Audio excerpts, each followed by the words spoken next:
অনেক অনেক বছর আগের কথা। এক সুন্দর সবুজে ঘেরা রাজ্যে বাস করতেন এক রাজা।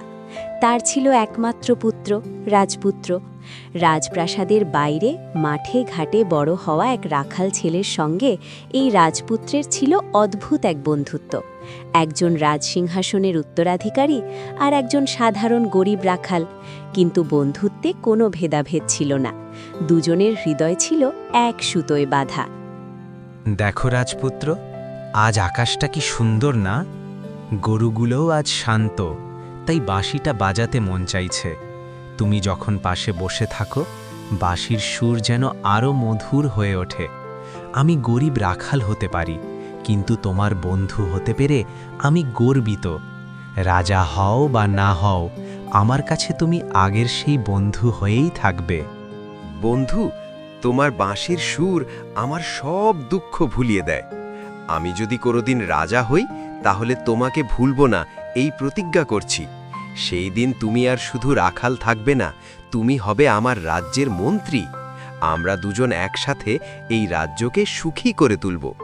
বন্ধুত্ব কোনোদিন ভাঙবে না, এই কথা দিলাম। সময় থেমে থাকে না, দিন যায়, বছর যায়, ছোট রাজপুত্র বড় হয়, আর একদিন সত্যিই সে রাজা হয়ে বসে সিংহাসনে। রাজপ্রাসাদ ভরে ওঠে আলোয়, সৈন্য, মন্ত্রী, চাকরে, ভৃত্যে। রানী হয়ে আসেন রূপসী কাঞ্চনমালা। কিন্তু এত সুখ আর ব্যস্ততার মাঝে রাজা কি মনে রাখে তার শৈশবের প্রতিজ্ঞা, নাকি বন্ধুত্ব হারিয়ে যায় রাজকীয় জাঁকজমকে? এই প্রশ্নের উত্তর লুকিয়ে আছে সামনে। রাজপুত্র আজ আর রাজপুত্র নেই, সে এখন পুরো রাজ্যের রাজা।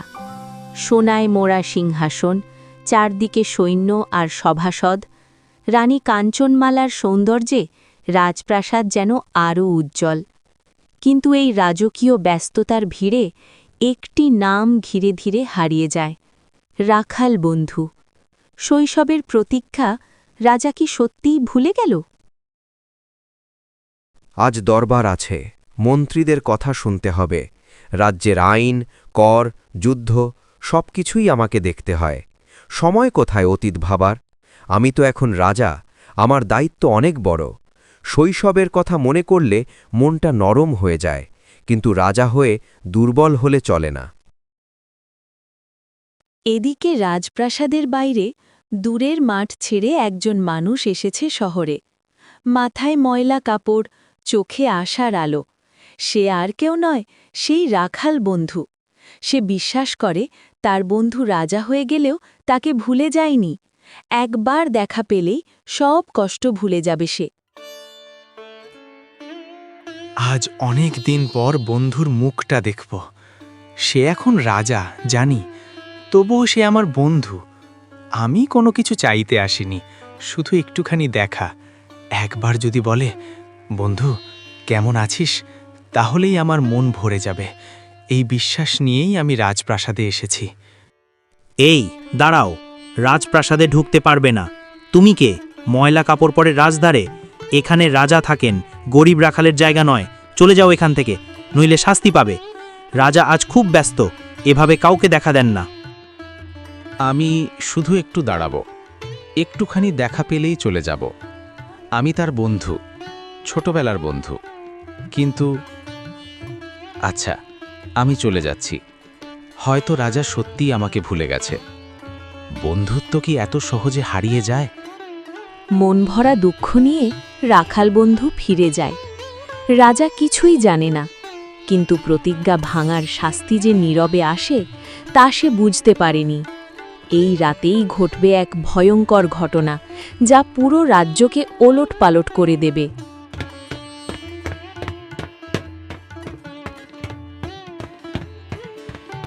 সেই রাতেই নিঝুম রাজপ্রাসাদে এক অদ্ভুত নীরবতা নেমে আসে। ভোর হওয়ার আগেই রাজ্যের ভাগ্যে নামে ভয়ঙ্কর বিপদ। ঘুম ভেঙে উঠে রাজা হঠাৎ চিৎকার করে ওঠেন। চারদিক দৌড়াদৌড়ি, লোকজন ছুটে আসে। কেউ বুঝতেই পারে না এ কেমন শাস্তি, এ কেমন অভিশাপ। আমার শরীর, আমি নড়তে পারছি না। সারা শরীরে কি যেন বিঁধছে। একটা সূঁচ আর একটা সূঁচ, হাজার হাজার সূঁচ। আমি কথা বলতে পারছি না, খেতে পারছি না, ঘুমোতেও পারছি না। হে বিধাতা, আমি কি অপরাধ করেছি?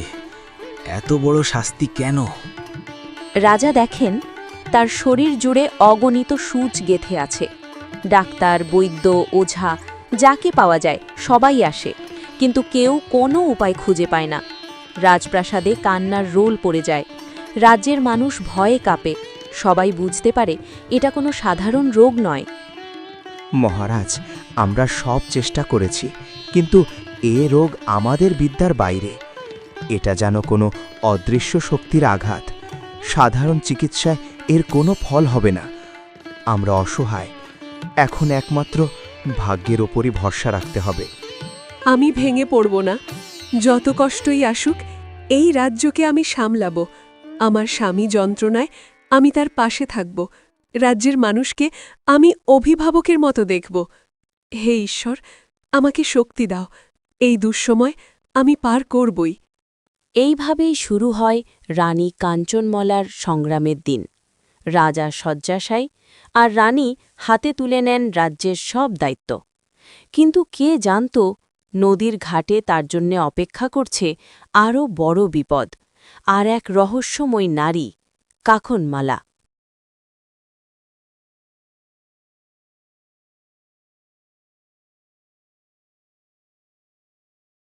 একদিন ভোরবেলা মন ভার করে রানী কাঞ্চনমালা নদীর ঘাটে স্নান করতে যান। রাজ্যের দায়িত্ব, রোগে কাতর স্বামী, সব মিলিয়ে তার বুক ভরে আছে দুঃখে। নদীর জল যেন তার চোখের জলের সঙ্গে মিশে যায়। ঠিক তখনই ঘটতে শুরু করে এক ভয়ঙ্কর প্রতারণা। হে নদীমাতা, আমার কষ্ট তুমি জানো। রাজ্যটাকে আমি আগলে রাখছি, কিন্তু আমার স্বামী যন্ত্রণায় কাতর। আমি একা কতটা শক্ত থাকতে পারি বলো? আজ একটু শান্তি চাই, একটু বিশ্রাম চাই। এই দুঃসময় কবে যে শেষ হবে? হঠাৎ নদীর ধারে এক অচেনা মেয়ে এসে দাঁড়ায়। চোখে চালাকি, মুখে মিষ্টি হাসি। সে নিজেকে পরিচয় দেয় এক গরিব মেয়ের মতো করে, কিন্তু তার মনে লুকিয়ে আছে ভয়ঙ্কর লোভ আর ষড়যন্ত্র। মহারানী, আমি একা, অসহায়। যদি দাসী হিসেবে আমাকে সঙ্গে নেন, আমি প্রাণ দিয়ে আপনার সেবা করব। রাজা অসুস্থ শুনেছি, আমি তার সেবাও করব। আমার কিছুই চাই না, শুধু একটু আশ্রয় চাই।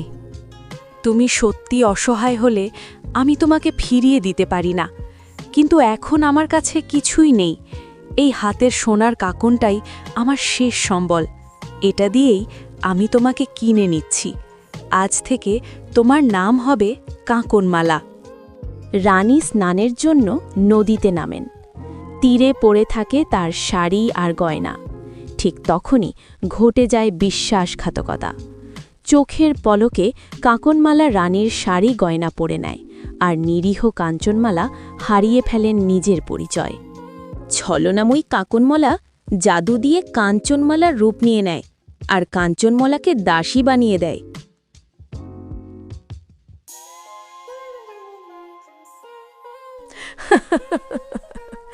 আজ থেকে আমি রানী, আর তুমি একজন দাসী মাত্র। চিৎকার করলে কেউ বিশ্বাস করবে না। মনে রেখো, একটা ভুল করলেই তোমার সর্বনাশ হবে। চুপচাপ আমার কথা মানো, তবেই বাঁচবে। এই নদী সাক্ষী থাকে সব কিছুর।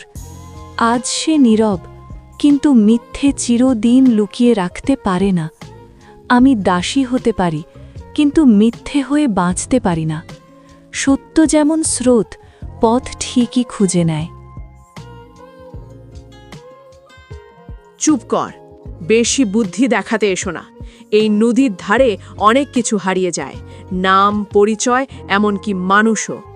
আজ আমি ক্ষমা পড়লে তুমি বাঁচবে, না হলে এই স্রোতই তোমার শেষ আশ্রয়। এবার চল আমার সাথে রাজপ্রাসাদে। নদীর ঘাটে এক মুহূর্তেই উল্টে যায় ভাগ্য। আসল রানী হয়ে যান দাসী, আর দাসী বসে যায় রানীর সিংহাসনে। রাজপুরীতে ঢুকে নকল রানী ভয়ে কাঁপিয়ে তোলে সবাইকে। কিন্তু সত্য কি চিরকাল লুকিয়ে থাকে? নকল রানী কাকনমালা হয়ে বসে রাজপ্রাসাদে। রানীর রূপের ভয়ে সব রাজপুরীর চোখ চড়িয়ে তাকায়। কিন্তু তাদের মনে একটা প্রশ্ন, এ রানী কি আগের মতোই আচরণ করছে? আর আছলে পড়েছে দাসী কাঞ্চনমালার কষ্ট। শুধু নামের রানীই নেই, কিন্তু দায়িত্ব ও দুঃখ যেন আরও বেড়ে গেছে।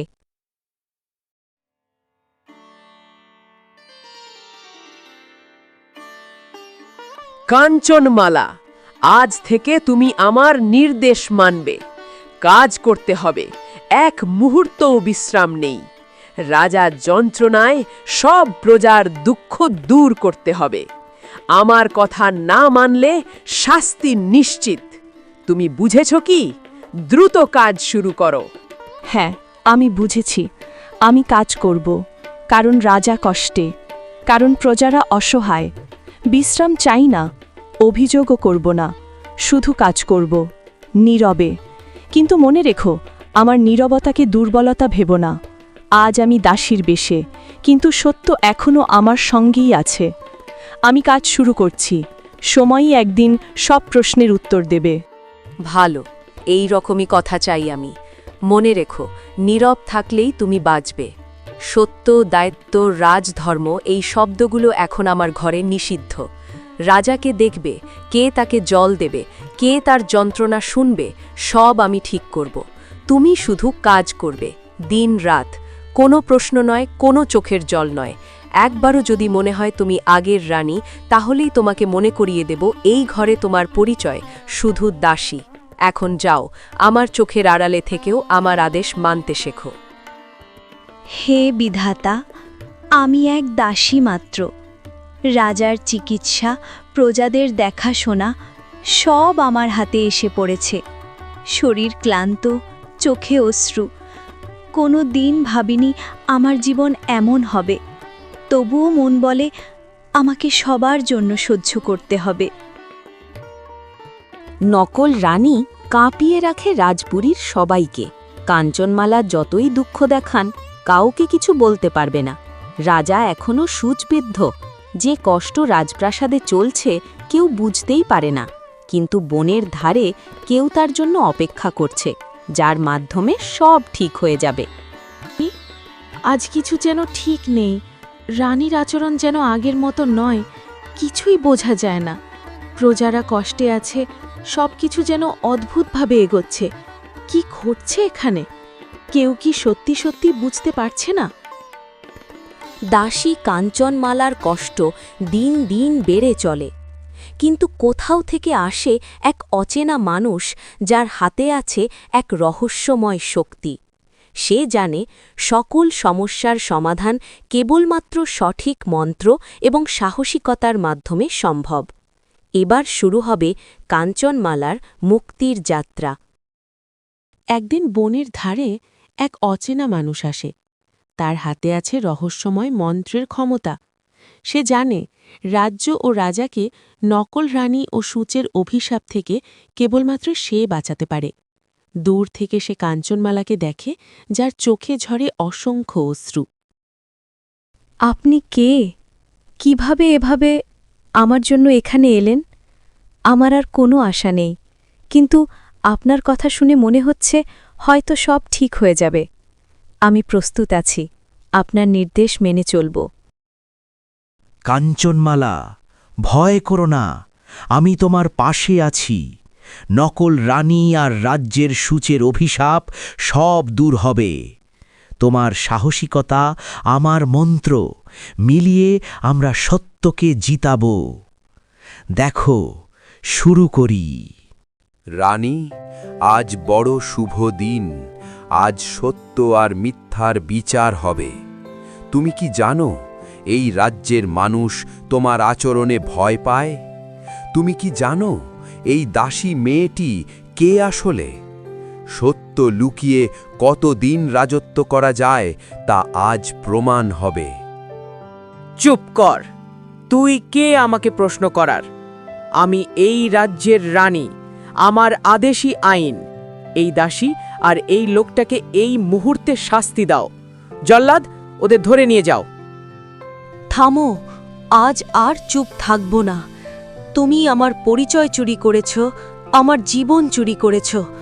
আমি এই রাজ্যের আসল রানী, কাঞ্চনমালা। নদীর ঘাটে তুমি আমাকে ঠকিয়েছিলে। আজ ঈশ্বর নিজেই আমার হয়ে কথা বলবেন। রাজপুরীর মানুষ অবাক হয়ে তাকিয়ে থাকে। দাসীর চোখে রানীর সাহস। ঠিক তখনই অচেনা মানুষ তার সুতার পুটলি খুলে ধরে। হাওয়ার মধ্যে মন্ত্রধ্বনিত হয়। সুতন সুতন সুরুলি, কোন দেশে ঘর? সূচ রাজার সূচ, যাও আপন ঘর। যে অন্যায় করেছে তার কাছেই ফিরুক শাস্তি। সত্য থাকুক সিংহাসনে, মিথ্যা যাক অন্ধকারে। মুহূর্তেই লাখ লাখ সূচ রাজার শরীর থেকে খুলে আসে। সেগুলো উড়ে গিয়ে নকল রানীর চোখ মুখে বিঁধে যায়। যন্ত্রণায় সে ছটপট করতে থাকে। রাজপুরী কেঁপে ওঠে। মাফ করো, আমি লোভে অন্ধ হয়ে গিয়েছিলাম। আমাকে বাঁচাও, আমি আর রানী হতে চাই না। এই যন্ত্রণা, আহ আহ কি হচ্ছে? সব সূচ আমার চোখে। দ্রুত আমাকে ছাড়ো। আমি নই দাসী, আমি নই কাঞ্চনমালা। আমার রানী হওয়া চুরি। কেন সবে উল্টো হচ্ছে? আমার কোনো শক্তি নেই। নকল রানীর অন্যায়ের শাস্তি শেষ হয়। রাজা ধীরে ধীরে সুস্থ হয়ে ওঠেন। সবাই বুঝে যায় সত্য কখনো হার মানে না। দাসী আবার রানী হন। রাজপুরীতে শান্তি ফিরে আসে। কাঞ্চনমালা, তুমি শুধু রানী নও, তুমি আমার শক্তি। আর বন্ধু, রাখাল বন্ধু, আমি প্রতিজ্ঞা ভেঙেছিলাম। আজ থেকে তুমি আমার মন্ত্রী। বন্ধুত্ব আর ন্যায় এই রাজ্যের ভিত্তি হবে।